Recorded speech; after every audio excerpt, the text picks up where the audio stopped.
Okay, now we are live.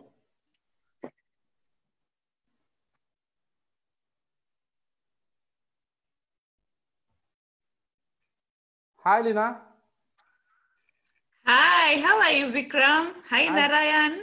I'm Hi, fine. Nina. How are you? I'm Jumbo. good. Jumbo. Jambo. Jambo. Namaste. Namaste. And welcome, Lina, in India on ATM and Nations virtual platform. Thank you. First of all, congratulations to you for being selected in top 50 finalists for GTP 2020. Thank you very much. Thank you. I'm humbled. Thank I you. personally went on your work on various platforms like Facebook, WhatsApp, and Twitter. So I am proud of you. Thank you. And it's awesome and feeling proud to have you here. Again, I heartily congratulations and welcome in India. Not spending much more time, I hand over this session to Mr. Narayan Manglaram. Narayan sir. Thank you very much, Vikram sir.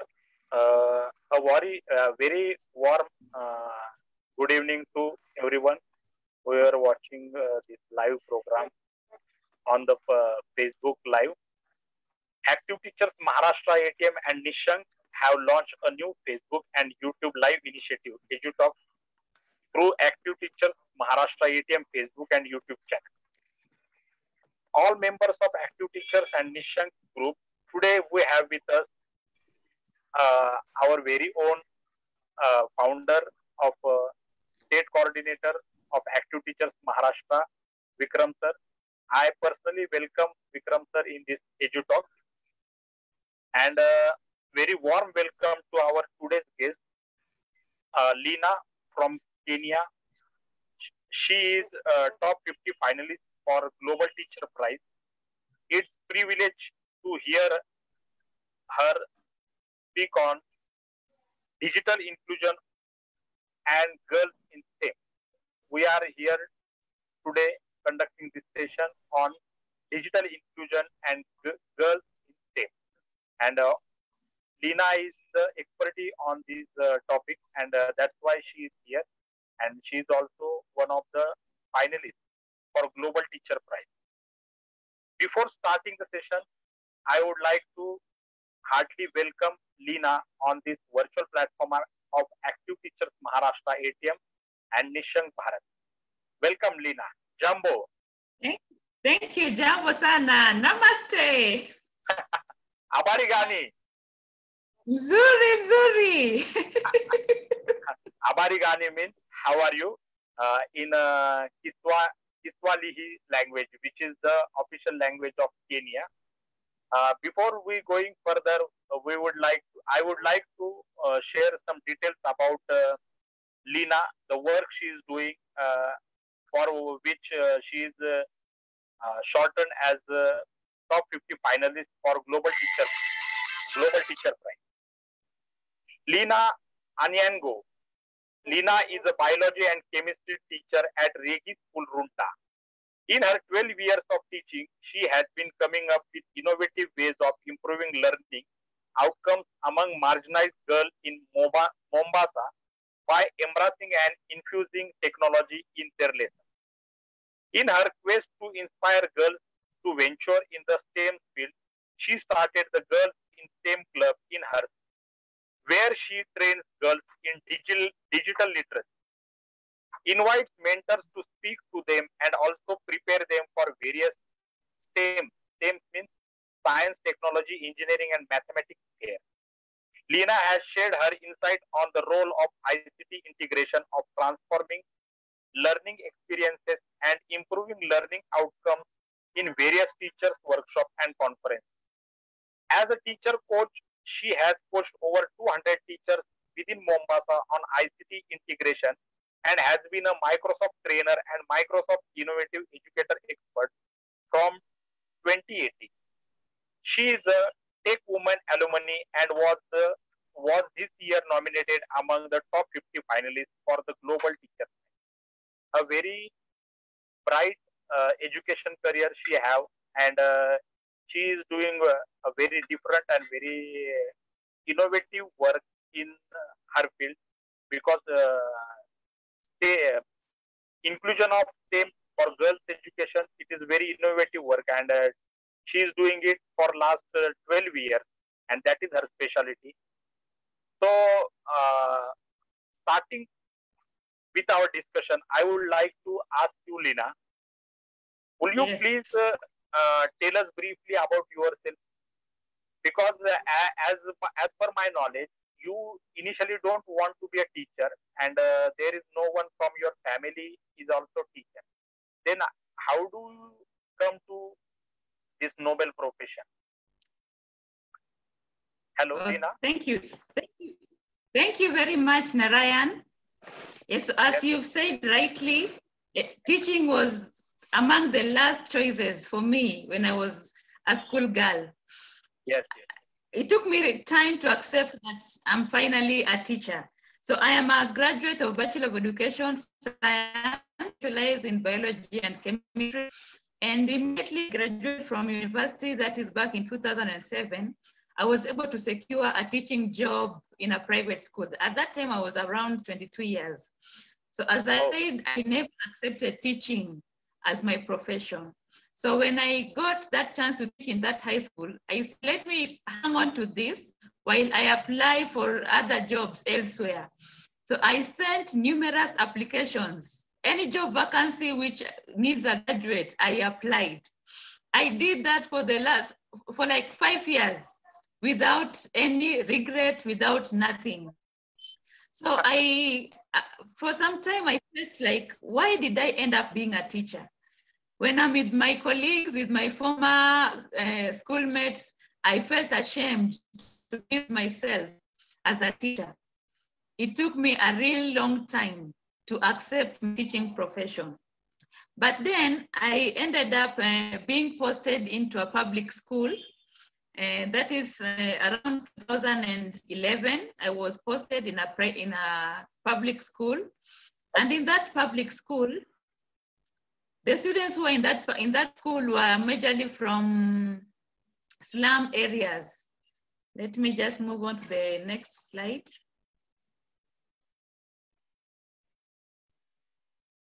Can you see my slide now? Yes. My turning point. Yes. So I got to Changamwe Secondary School in 2011. That is a public school, and it is found deep within 3 big slums in Mombasa.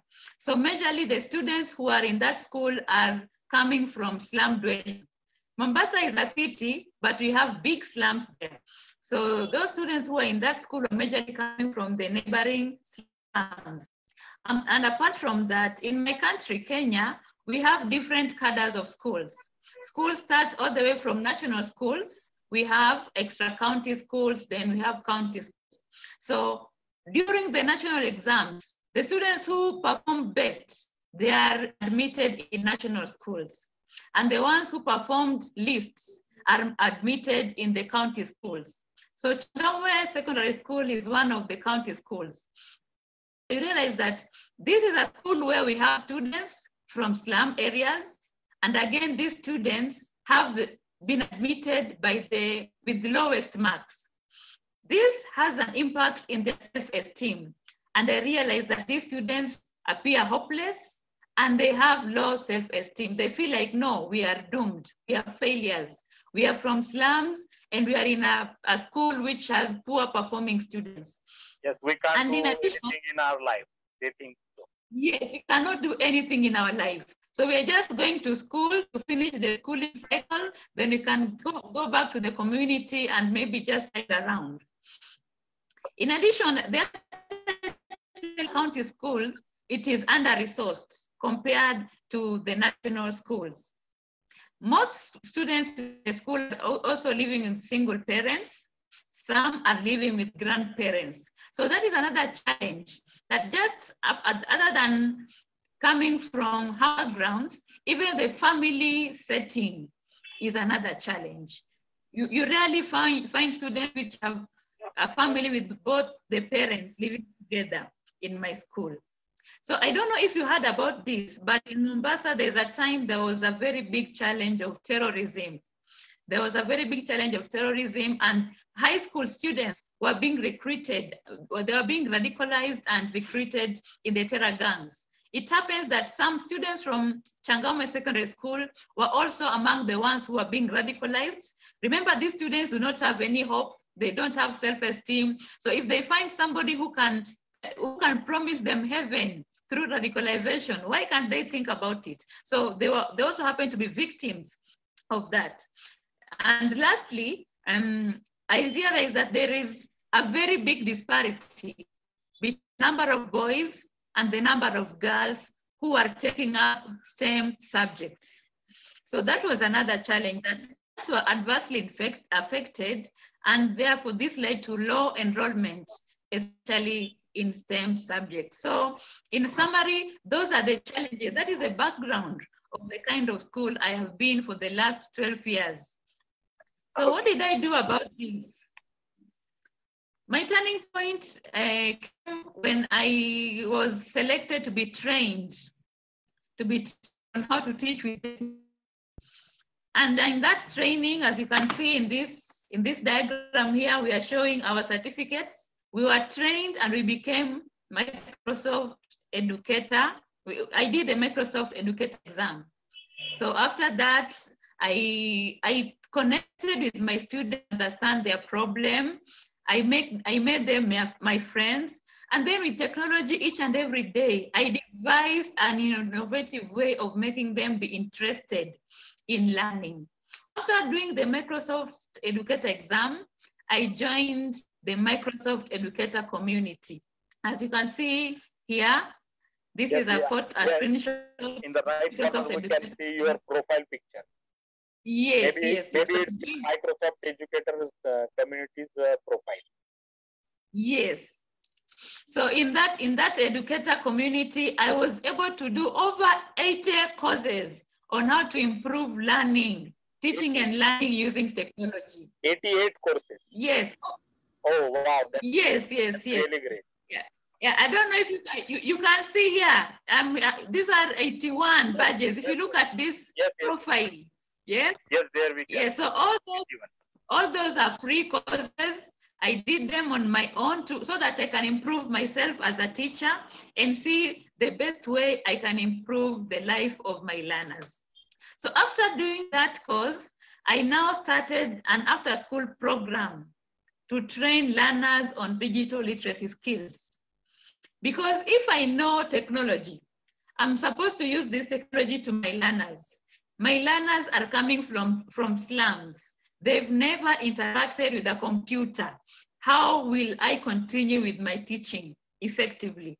So I said that it is best if I start an after-school program where I teach the students digital literacy skills. And we started from scratch, from identifying parts of a computer, how to boot a computer, how to create a PowerPoint slide, how to search things online, and many other things. Then my learners then started becoming active users of ICT in learning. And I also introduced gamification to make learning more interesting and more engaging. As you can see, my favorite games, I use Kahoot and quizzes in my lessons. Yes. So after every lesson, my learners asking me, today are we doing Kahoot, ma'am, or we are doing quizzes? Yeah, so that makes them look forward. That used to make them look forward to my lessons. And now during the lesson, they could be very attentive because they know at the end of that lesson, there's going to be a game which is based on the lesson we've just learned. Other than that, I found that I'm living in a community. And if I am the only one who has these skills, how about my fellow teachers? I cannot change the school alone. I cannot change the mentality of the students alone.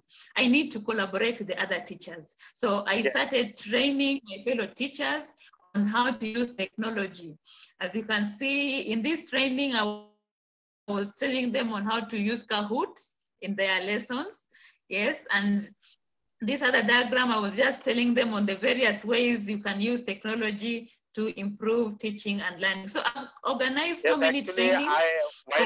While introducing you, I have also already mentioned that you have trained more than 200 teachers within Mombasa on ICT integration. Yes. So these are teachers from various schools. Other than my school, I was also now going to the neighboring schools, at least twice per week to train them. That was free of charge. Public schools. They are also from public school, or they are from private? Majorly they were from public schools, but there was like 3 schools which were private schools. Okay. Yes. And with that, I got opportunities. I was invited to talk about technology in different forums. Wow. Yes, like if you can, this photo down here, I was in an EduTech conference, which was in South Africa. That was back in 2018. I was sharing what I'm doing back in my school, as much as it is under-resourced with only 1 computer lab and 6 laptops, compared to 600 students. So I went in South Africa to share about that. And you can see here, this was in California, and this other California. I got an opportunity to be attached to a technology company known as Unity Technologies. And now here I was explaining to the staff of my story back at home and how I'm changing the lives of girls back in Kenya. Good. So this is what the after school program I told you about, to teach learners on digital literacy skills. Just other than using laptops, I also started coding. I started training them on coding. Yes, because I believe that coding is the language of the future. So I felt that even though they're in a public school, yes, very well. So even though they're in a public school, they should not be limited to learn about these things. So I started doing coding. I was just using basic coding software such as Scratch, and once in a while I could introduce to Minecraft. And I saw that improved their creativity, their critical thinking, and problem-solving skills. Yes. Yes, that's the other aspect. Yes. I also talked about the issue of girls not taking STEM subjects. So in that aspect, I started the Girls in STEM Club. Majorly to inspire girls to take up STEM subjects. And in this club, I collaborated very closely. Will you please elaborate the concept STEM and the concept of STEM club, please, for our viewers? Okay. So what STEM means science, technology, engineering, and mathematics. And as I had said earlier, I realized that this was another challenge in my school, that girls were fearing to take sciences. Girls were fearing technology. Girls didn't want anything to do with engineering or mathematics. So I started this club so that I could inspire them to know that even girls can do these subjects, can take up STEM. And how did I run my club? I collaborated with community-based organizations. You realize that we have very many community-based organizations which champion the participation of girls in STEM. So the fact that, the fact that Changamwe Secondary School is not having a computer teacher, we don't have a computer teacher. So I felt, even though we don't have a computer teacher, we can collaborate with experts at school, come and instill that passion of computer and technology in girls. So I used to call members of these community-based organizations and NGOs. They come and run girls. Not only you are taking the physical, economical help, but you also take the human resource from the community. Yes. Yeah, even the human resource. Yeah, this thing, it only needs you to create your network. And once you create your network and you also participate in the activities, when you call them, they'll be more than happy to come and help you in your initiatives. So through these CBOs, I was connected with various women who are in the field of sciences. I was connected to engineers. I was connected to software developers. I was connected to women scientists. Now, once in a while, I could invite them to my school. They talk to the girls. They tell the girls the challenges they face and how they made it to excel in the field of STEM. Wow, so, that's great. Yes. Then I realized that if you tell a girl that, would you like to be an engineer? Would you like to be a software developer? Most likely they will say no.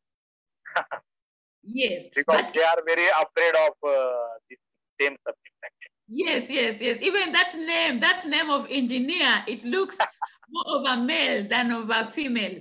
So what I realized is that if you tell a girl, would you like to come up with a solution to this problem? For example, would you like to design an application which can make women have easy access to water? That way, yes, I realize that way you win their hearts. When they know that they are designing a problem, a solution to solve a community problem, you win their hearts without knowing that they're already getting into STEM. So yeah, that is why I now started exposing them to very many STEM fairs and competitions where they design solutions to community problems and they showcase their solutions in different competitions. Again, I enrolled my students in a Technovation. Technovation is a global competition where you come up with a solution based on technology. So in this Technovation, this team, they usually send mentors to help the girls in coming up with the solution. So this is another organization where my girls have greatly gained the Technovation competition. So they are, because of this exposure to STEM fairs, the girls participated in national science competition and they became #1 in the whole country. They became #1 in the whole country. Yes. Remember, and presented their project in the front of a president also. Yes. Wow, that's really great. That's really great. Yes. They became the best in the country. They got an opportunity to go and present their project before the president, something I've never done myself. Student from the public school. Yes.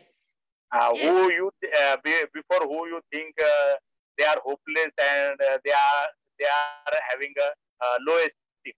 Now they after getting knowledge from you, they are presented a project in front of your country's president. That's really very inspiring. Very inspiring.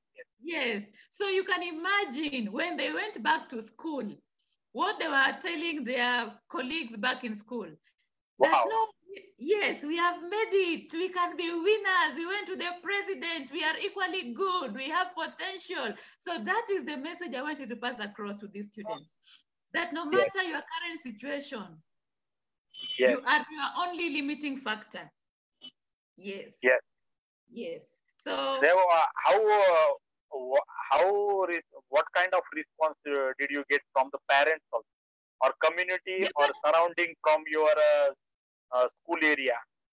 Yes. What kind of response they have given after this kind of success?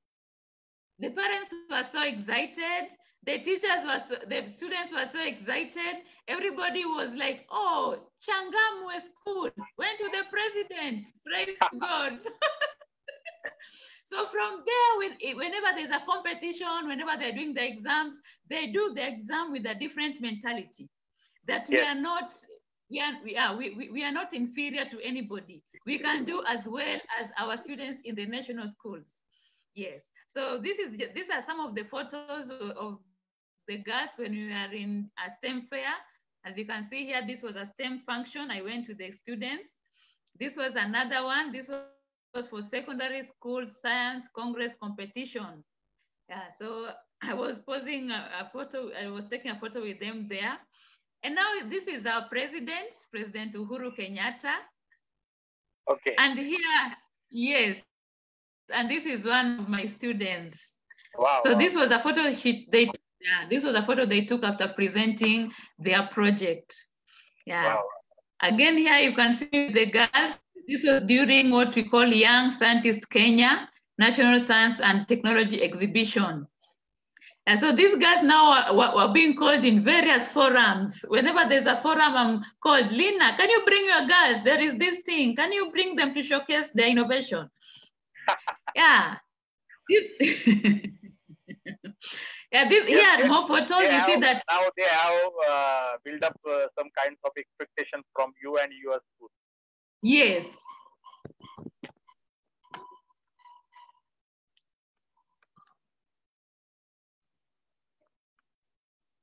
Yes. Hello? So here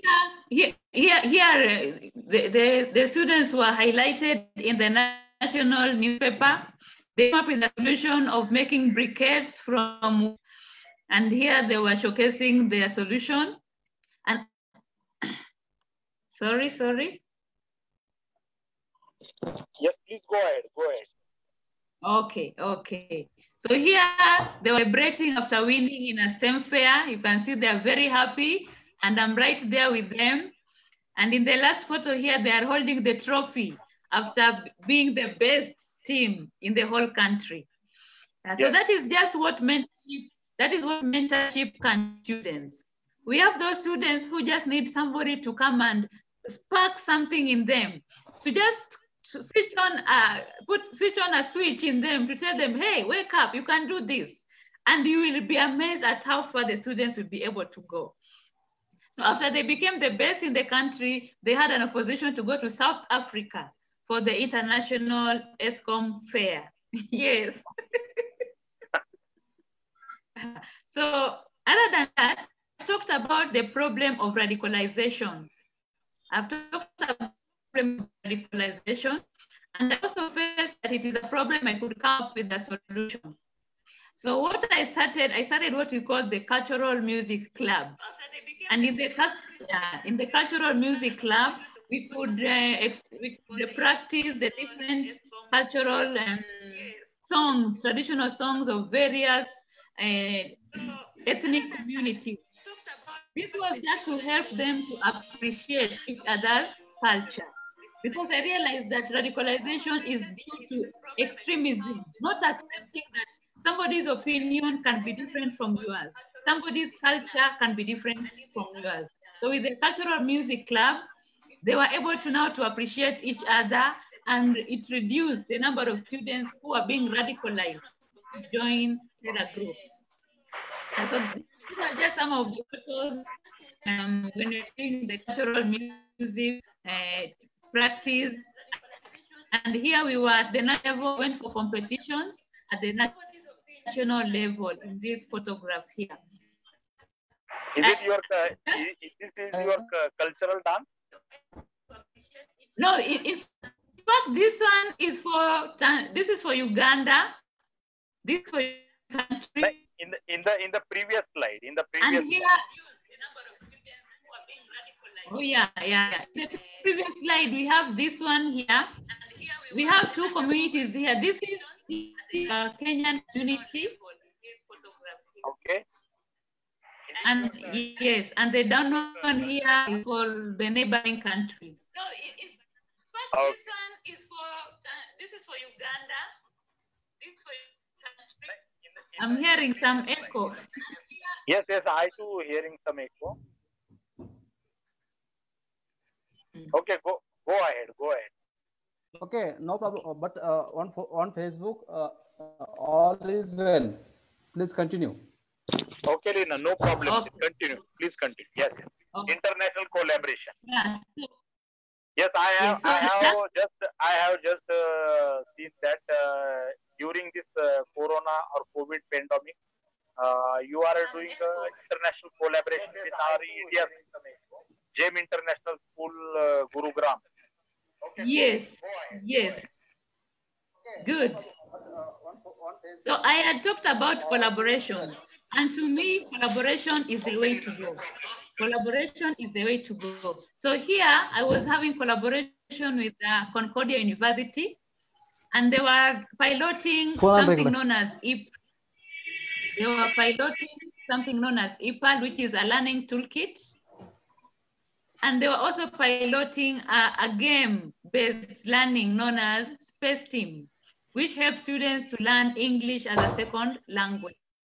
So here, this day they came to visit my students and to check the progress of the project. So I can tell you that this learning toolkit, which is EPAL, has really helped my students to set to come up with their timelines and to self-regulate their own learning.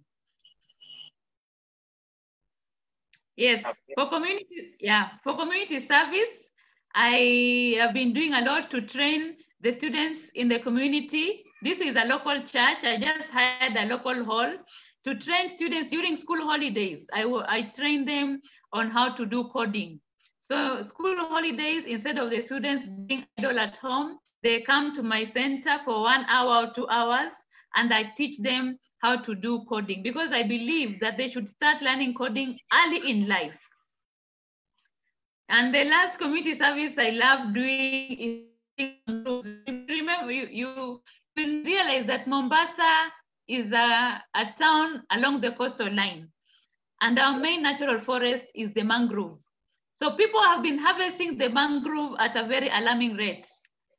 So we started a project of restoring the mangrove, because we know the role the mangrove forests do in maintaining the coastline and also reducing global warming. So once in a while, I could go with my students, we plant. So far, we've planted over 2,000 mangrove within the coastal Greek. Yeah, and that is all from me. Yes. Actually, yes. If you are done, then will you please stop sharing? Okay. Actually, with your presentation, you have shown all your journey, but still we would like to know more about your work, more about what you are doing for your country or the underprivileged community, the community which have some poor background. So before going to further, I would like to ask about your personal journey. So how the family you belong to, about your siblings, about your parents, about your current family, your husband and etc. How they are looking at you while you are doing all these kinds of jobs. What do they think during this period? Oh, wow. Thank you. Thank you so much. So I am a firstborn in a family of 6 children. I'm the firstborn. I have 2 sisters and 3 brothers. Unfortunately, one of my sister passed on last year. So I am remaining with only 1 sister. And my parents, my dad has been an artisan, and my mom has been a housewife. Oh. Yes. So I was brought up in very humble background. In fact, I was born in a small country known as Migori. And specifically, I was born in a slum. That is why when I went to Changamwe, I could connect with those students and I could really appreciate the challenges they were going through. So because of these challenges, that's why I told you that I never wanted to be a teacher, because I felt teaching will not pay me enough to change the life of my family. But yes. I think I've told you the story of how all this has changed. My husband is a businessman, and I have 3 children. Yeah, I'm married with 3 children. My husband is a businessman. And my eldest, I have 2 boys and 1 girl. So it is true, as you've said, that being a working mother is a challenge. Yes. Just working within the normal hours from 2 to 5 is a challenge. So in addition, if you're to have after school programs, the challenge even increases. Yes. Yes, yes. Because Because I have seen that you are you are continuously doing something to brought the community on a higher level during this mhm, Corona period also. You are yes, continuously conducting online lessons, online Zoom meetings, etc. yes, And yes. that will definitely consume a lot of time. And in the during that period, how your family will respond to you? Yes, yes. During the Corona period, everybody is at home. So when, because the schools are closed, I asked myself, how could I still give back to the community? Because the students in the private schools, they have programs for online lessons. But the poor students from public schools, they are waiting until the schools reopen for them to Yes, start from where they had stopped. So that is why I joined with my other teachers and we came up with the Zoom online lessons for STEM only. And you realize that we started with around 200 students, but by the time we were going for half term last week, we were having over 1,000 students enrolling per day. wow, that's Yes, great. and this, Really great. yes, yes, So and this is, I think they are from all over the country, from yes, each part of they the are from country. all over the country. They are from all over the country. And in most cases, we've seen instances where, because of lack of access to technological gadgets, you find that we have students who are in the rural areas, they go and gather in a church, and maybe Yes, they share one laptop. But what I I, loved about it, I have yes? seen the pictures you shared on Facebook also that students are gathered in church and they are watching the lessons Yes, togetherly with yes, physical distancing, maintaining physical distance. Yes, yes, yes, yes. that's really great. Yes, so that picture speaks volumes because one, it shows the desire of these students to continue learning. And secondly, it shows clearly the inequalities which have been existing within the education system.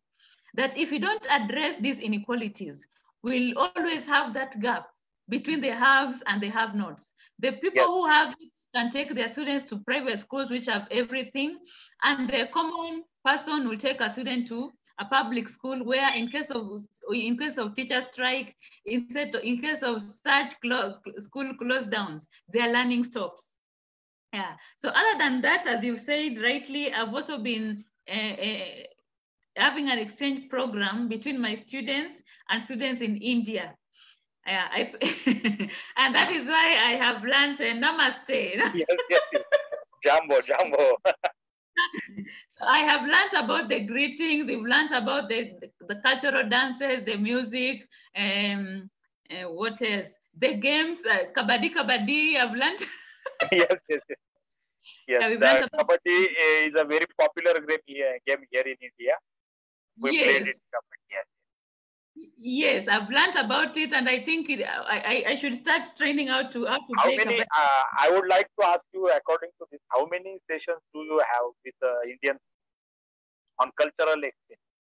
Yes, yes. For the exchange program, we've had we ran the program for 2 weeks, and each day we Okay, were running the session for 1 hour.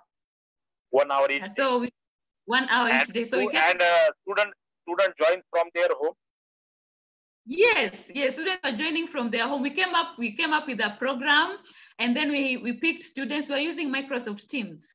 So we picked students, and we came up with what will be exchanged every day. And the students are the ones who prepare. So if it is about the dressing, the students will put on the sari and show me how to dress the sari, and we'll show them our Masai dress. And the following day they do something different. And by the end of the exchange program, which was yesterday, I'm telling you, we had learned a lot about India. Namaste. Very nice. After talking with you, I also learned to greet you. That is Jambo. That Jambo means also Namaste in Kenyan language. Uh, Yes. Moving further, I would like to ask you. You have done a lot of things, lot of work you have done in your short span of career. That is only 12 years. I would like to ask you, what is the major challenge the student in your community face, and you personally face during all this period? What is the, Yes. you have mentioned some challenges like students in public schools come from a slum area. They have lots of problems. What other than these problems you face or the student face? Yes, so the other problem the students face, which is majorly from lack of parental involvement. Lack of parental involvement. Considering their background, you realize that their parents have not appreciated the role of technology. They've not appreciated, they've not appreciated the role of technology. So for me to run... What is the percentage, approximate percentage of using technology in schooling or in the school teaching learning process? What is the approximate percentage? Yeah, the approximate percentage, maybe I can tell you, like I've given you an example. In a school of 600 students, the government has set up a computer lab, and in that computer lab, it has installed like 20 computers. So you can see the ratio. Yeah, you can see the ratio of students versus technology accessibility. Yeah. So as I was saying, that you realize that the programs I'm running are after school program, meaning that the students will need to stay after the normal school hours. So because the parents will ask themselves, why are you retaining my student, my child, not to teach my child biology or chemistry, which will come in the exam, but you're teaching my child technology, which will not be in the exam. Why? Yes, because in Kenya, learning is still based on that I'm learning these things so that I can pass, get the best grade in the exam. But we've not been preparing our students to survive in the life outside school. The skills they need, the technological skills which they will need, that has been for granted for a long time. So that is one of the challenges I've been facing, especially from parents. And then from my colleagues, there's been that during my coaching sessions, when I go to coach some of my colleagues, they will ask me, you are training me about this thing. You are training me about how to use Microsoft Teams, about how to use Kahoot. How will this improve my salary? Because how will this improve my salary?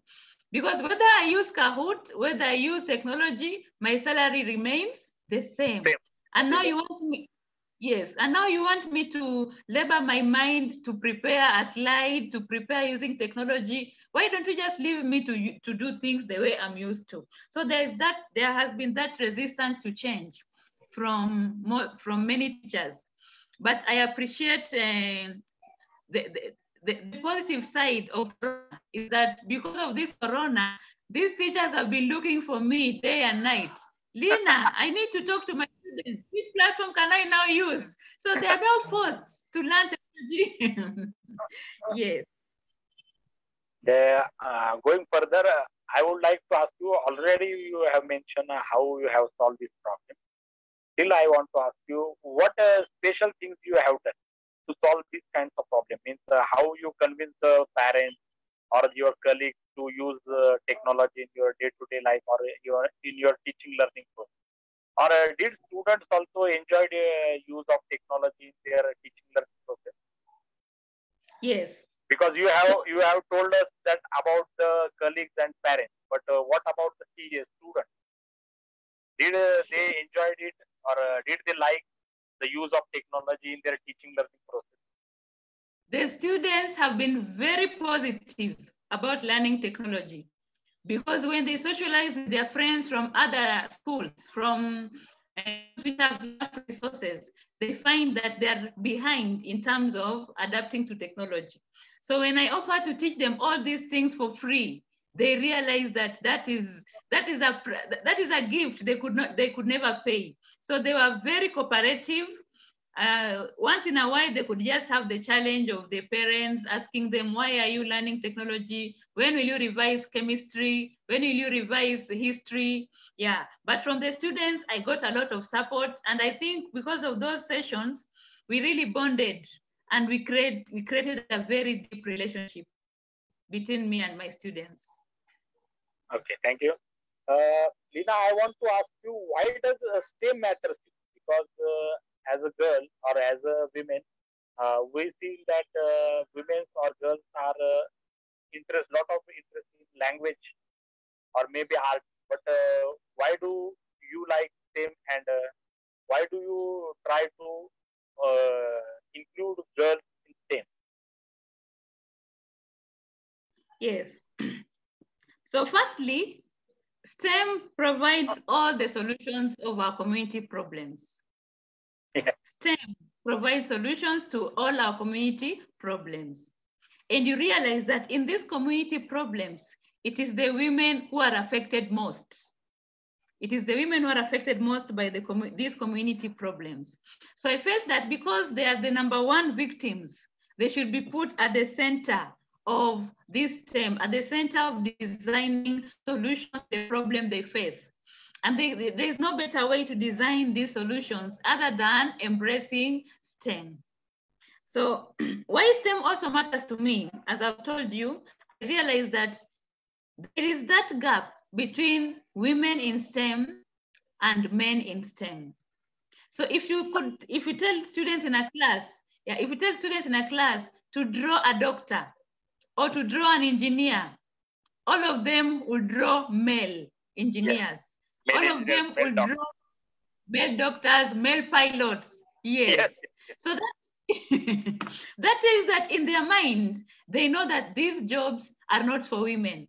These jobs are for men. And it is high time we cleared that stereotype. And I felt that this is one way for me to clear out that stereotype. So again, I am so much interested in STEM, especially as I work with teachers, so that teachers can embrace what we call gender responsive pedagogy. So that in their teaching, the teachers can be more responsive to the gender. They can, from a very early stage, continue telling girls that you can do maths, you can do physics, you can be an engineer. Remember, as teachers, we stay with these students from morning to evening. We have the best position to mold their mind. Yeah, so these are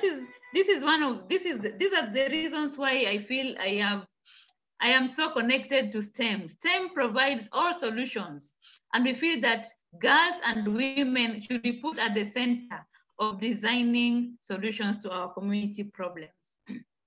Yes. Thank you, Lina. Thank you very much. It's already 45 minutes we have been discussing about your journey. We have 2 more questions, and then after we will move to questions from the viewer on Facebook Live. My next question is, you have been an MIE expert since 2017. How did you learn about this program, and how did you get selected into the program? Because you have already mentioned during your journey that you have developed an interest in technology with the help of Microsoft Innovative Educator Community. So we would like to hear it more about it from. Yes, thank you. So I learned about the program of the Microsoft Innovative Educator Expert when I joined the Microsoft Educator Community, which is nowadays known as the Microsoft Educator Center. So when you join that community, it is free of charge. It has several courses for teachers. It has collaboration platform for teachers. And once in a while, they call for applications. If you want to be an expert, they call for applications. Like right now, the applications are open up to July. So in that application, you'll need to show how you've been using technology to develop 21st century skills among the learners. Yeah, so because of what I've been doing, I would like to happy and proud to share with you that I am also a Microsoft Educator Community expert. Last year, I have got this recognition. Thank you. Yeah, but please. Congratulations. So I've always seen that from India, we have like over 200 experts. Yes. Yes. But you realize from Kenya, if you look at the list, the last year list, we were only 13. And in the previous year, we were 28. Oh. Yes. So it means that in Kenya, that program is very new. Most teachers were not aware of it. Like I learned about it in 2018, about the program. Yes. Okay. So I would encourage teachers to visit the Educator Center to learn about the courses which are there. Remember, a teacher is a lifelong learner.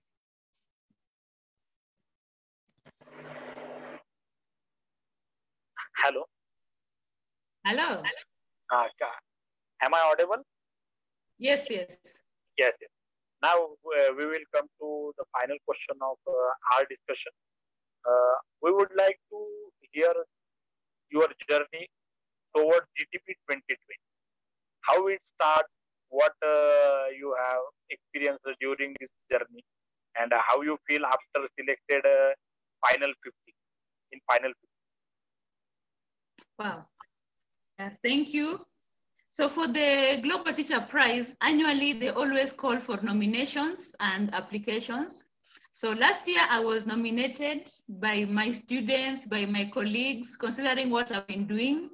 And after that nomination, I received an email from the Global Teacher Prize team for me to apply. Yeah, so after being nominated, you need to apply. And in the application process, you need to share your story. You need to share your challenge, the challenge you're facing in your school. You need to share your solutions. You need to share the community service you're doing. You need to share how you're supporting other teachers to become better teachers. You need to share how you're making your students to be global citizens. So those are some of the areas which the team have been looking at. And I thank God that at least I had something to share when it came to those areas. So being selected among the top 50 teachers is a very humbling experience. I realized that the world has got millions of teachers. And yes, if I'm humbled, if I'm humbled to be among the top 50 teachers, it is an achievement I don't take kindly. I don't take it lightly, but I give it all to my students, because if it were not for my students, I could not have had any story to share. If it were not for the mentality, for the growth mindset that my students have had, I could not have had anything to share. So I believe that we have millions of teachers doing wonderful job in class, doing wonderful job in the community, and maybe they've not just had the platform to share their stories with other people. So this Global Teacher Prize is a wonderful platform for us to share our stories, and you realize that when you share your story, then the other people from other professions will appreciate that indeed teachers matter. Yes, yes. Did you feel any particular pressure that the former winner, Peter Sebici, is also from your country? Does it have any kind of pressure you feel personally? Yes. In fact, I'm under very high pressure because the previous year winner was from my country, and now I'm put in the spotlight to ensure that we retain the trophy. The trophy does not leave the boundaries of Kenya. So I am put in a very hot spot. As I'm carrying the flag of my country, I know that I'm facing a very stiff competition ahead. And given that the previous winner was from my country, I'm even more under scrutiny than any other applicant. But I take it with a lot of humility, that even reaching up to the top 50 to me was a really humbling experience. And what matters most is not winning the prize, but sharing the stories of teachers, highlighting what teachers do day and night. Actually, teachers are the most overworking, not even hardworking, but overworking professionals. Their work does not end at 5 when the bell rings. When the bell rings, they start planning for tomorrow's sessions. For tomorrow's session. Yes. Yes. Thank you, Lina. Thank you very much. Your journey in education field, in Microsoft Innovative Educator community, and in Global Teacher Prize 2020 is absolutely fantastic. And you have motivated lots of us, and you are doing a great job in the same field. Now we are moving to the questions from viewers. Chavan. She's from Kalyan, Maharashtra, and she wants to ask you that how we involve girls in digital education. How can we involve? We have already taken this question, but in one or two words, you may answer in one or two words. How we can involve girls in a digital education? What we have to do? What we have to do. Number one, let us collaborate. We are not an island. You are not an island. If you open your eyes, you will see that we have very many organizations which want to improve the digital literacy of girls. You just need to reach out, just need to ask for help. Actually, you don't even need to know a computer yourself. You don't need to be digitally literate yourself to help your girls have digital literacy. You just need to reach out to experts outside there, tell them, hey, come, I've started this club for my girls. Come once per week and help my girls out. I think what is important is collaboration and for us to reach out for help whenever we need help. Thank you. Kishore Bhagwat from Buldhana, he wants to ask you that Technovation, is it used for innovation in technology? What is Technovation? Oh, yeah. Is it innovation in technology or is it something different from that, other than this? Yes. So Technovation is a global competition where girls are asked to look for a community problem, design a solution, and in that solution, there should be an aspect of technology in that solution. Wow. Okay? Yes. Thank you. Thank you very much. Vikram Adsu, the state coordinator of Active Teachers Maharashtra, he wants to ask you that what is the condition of government school in Kenya? Public school means what is the condition of public school? You have already thrown a light on your public school, but what is the overall condition of public school in Kenya? What is the condition? So in public schools in Kenya, I will start with the positive side that in Kenya, we have free primary education. And for high school, we have free tuition for high school students. So that is something positive I'm always proud of. This is just to increase level of literacy and to ensure that all students have basic education. But some of the challenges in Kenyan public schools is the large class size. You find that in a class of 70 students, the ratio of 70 students per one teacher. Oh. Can be from, it can be from 70 all the way to 90. So we have very big classes in public schools. And I think that is one of the challenges. And the other challenge is the resources. So the resources, especially in terms of teachers, and in terms of technology, that is the main challenge. But otherwise, we have free primary education and we have subsidized secondary education for students in public schools. I think he wants to know that whether parents prefer public school or private.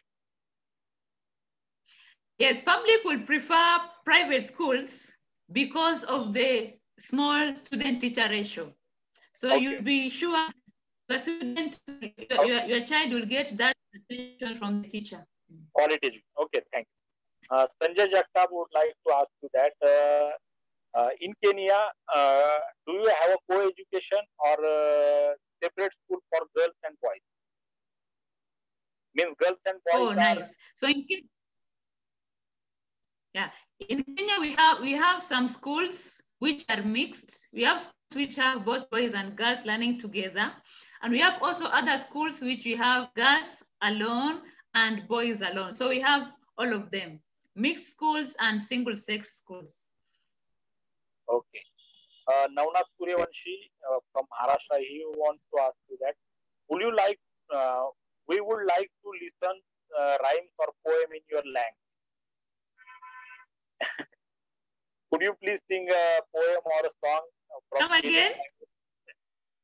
He wants to listen a song. I sing. Yes. From your language, Kenyan language. Yeah, maybe I can sing a song. Maybe I can sing a song. Yes. Okay. The song goes like this. I'm not a very good singer, but I'll try.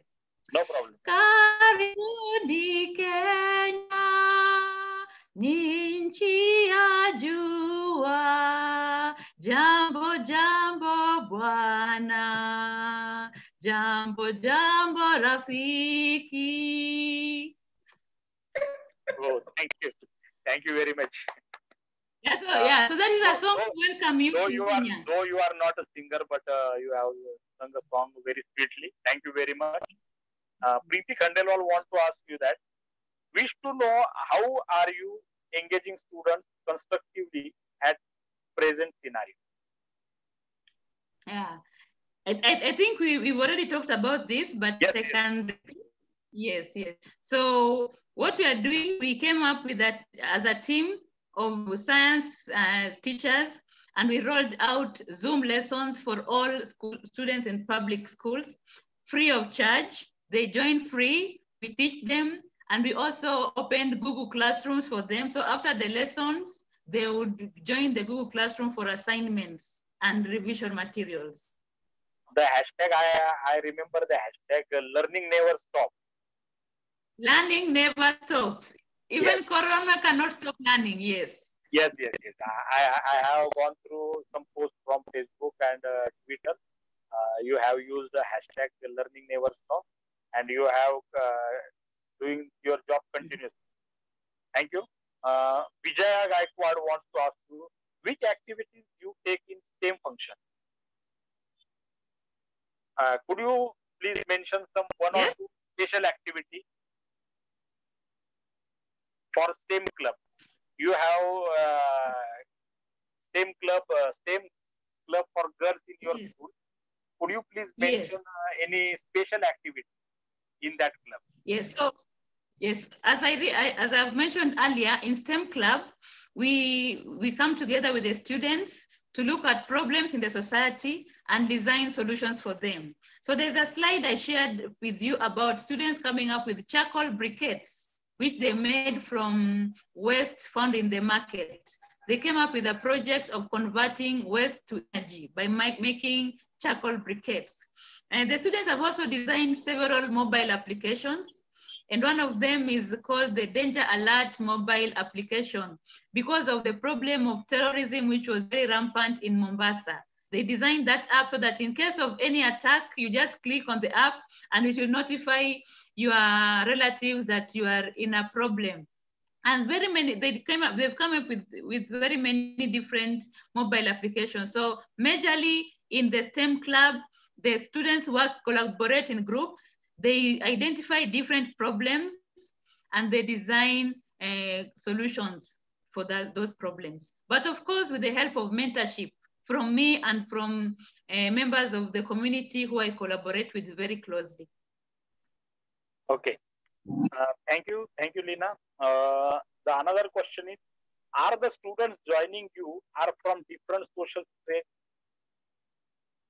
Yes. The students who are joining in the Zoom lessons, they are from different states and from different social background also. Yes. We have those students who have all the gadgets by themselves, and we also have students who do not have personal gadgets. They are from the rural settings, so they need to go somewhere and learn together, sharing one device. So the problem has been cutting across from students of different socioeconomical backgrounds. Okay. Thank you. Preeti Khandelwal also want to ask you, has the perception and attitude of people changed towards education and girls being educated? How is the people's perception and attitude while looking to girls education? Yes. So from my end, I wouldn't know if the people's perception has changed, but what I can say confidently is the perception of the students towards the STEM. Because I've realized that since I started the program, I have now more girls who are enrolling to take up physics. Initially by 2017, no girl was in a physics class. But as last year, I was having 43 girls taking up physics. So I can only give feedback as far as students' perception is concerned. But for the general community, I've not ascertained a method of getting that feedback from them. Yeah. Okay. Tukaram Arsul from Ahmednagar wants to ask you, how do you teach environment education in school? How do you teach environmental education in school? Yes. So I am a biology teacher, and part of the curriculum in biology is about environmental education. So especially when it comes to use of plastics, when it comes to global warming, we do it more practically. We visit the dump sites, we see the problem it has caused. We go to the mangroves. I think I told you, you saw the photos of us planting mangroves. Yes. Yeah, so we go to the mangroves, they learn about the ecosystem, the mangrove ecosystem, and how it can be improved and the benefits of restoring that ecosystem. So majorly it has been project-based and activity-based when it comes to environmental education. We don't just learn in class, but we go outside there in the field and see the real problem and how we can remedy the situation. Okay, thank you. Which is the biggest prize in teacher's life? What do you think? Which is the biggest prize in teacher's life? Because you have already won some prizes in education field, and you are shortlisted for the Global Teachers Prize top 50 finalists. But still, what do you think that which is the highest prize in teacher's life? Is it any particular? Yes. Yes. Yes, according to me, the highest prize in a teacher's life is seeing the life of the student improved. Wow. Yes. When you just meet your students 2 years after they've left you and you find them better than the way you met them, that is the biggest prize. The biggest prize is changing that life of the learner. That touching that life each day, each learner at a time is the biggest prize, because there is no prize, there is no salary which can ever pay the work a teacher does in class. Because the teacher does the class from the heart. The teacher does not just do because it is there in the timetable. The teacher does the work from the heart. And if you ask me, there is no prize, whether it is 100 million or 1,000 million, which can ever pay the services of a teacher. It can only be paid when you see the life of your learner improving and changing. Yes, I would like to mention, especially on particularly this question, that I have seen a post one of your former student. She has shared the picture with you on Mother's Day, and she has paid tribute to you for doing a wonderful job or bringing her up in her life, and I think that is the biggest prize we have in our teaching career. Thank you very much. The last question I would like to ask. Yeah, you can. Tukaram Arsul from Ahmednagar wants to ask you, which message do you give for the teacher from around the globe? What message do you want to give to the teachers from around the globe? My message to the teachers is this. For us teachers, we don't need to get out of the classroom to change the world. The world is brought to us each and every day we go to work. The world is that child who comes to you each and every day. So we don't need to be like other NGOs who need to organize forums to change the community. We just change the community by what we are doing in class. We are best positioned to transform the community and make it the way we want it to be. Because to us, the community is brought to us each and every day. So my fellow teachers, you are in the best position to make India better than it is today. You are in the best position to make Kenya better than it is today by changing these young ones who are brought to you. You have the power to mold them, to make them believe in themselves, to make them achieve the things they never imagined they could achieve. That is my word from my teachers. Yes. Thank you very much, Lina. You have shown a fantastic way throughout this session, and the work you have doing for the community, especially for underprivileged girls, that is really very motivating. And we from here in India, we have learned a lot of new things from you. The way you are including girls in STEM, that is a great work, and everybody would definitely try to inculcate your passion of including girls in STEM, and we will also try to do our best in the future. And I, on the behalf of Active Teachers Maharashtra ATM and Vishank Bharat, would like to thank you once again for here on this virtual platform and guiding us. We enjoyed a lot to talk with you, and thank you very much. Now I would like to invite Vikram sir on. Vikram sir.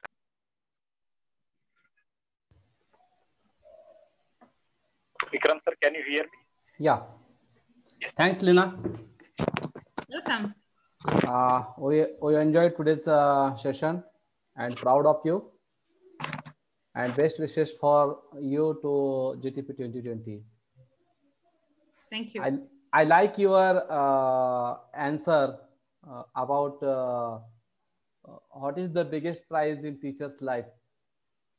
Yes, everybody has with the hand. I impressed all Indians. I impressed. Hats off you and your work. Thanks again. Today's our Narayan sir and you.